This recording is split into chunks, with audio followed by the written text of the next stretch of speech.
السلام علیکم ورحمۃ اللہ وبرکاتہ۔ یوٹیوب کے تمام ناظرین کو اللہ پاک سلامت رکھے اور شاد و آباد رکھے۔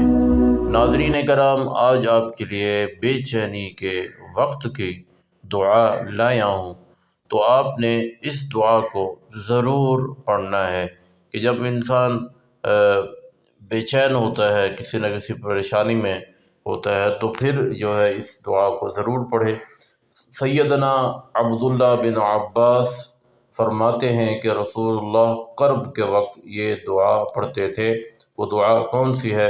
لا الہ الا اللہ العظیم الحلیم، لا الہ الا اللہ رب العرش العظیم، لا الہ الا اللہ رب السماوات والارض ورب الارض ورب العرش الکریم۔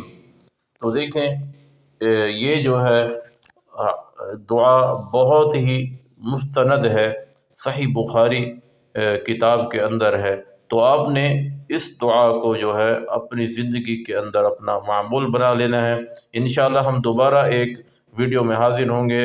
السلام علیکم ورحمۃ اللہ۔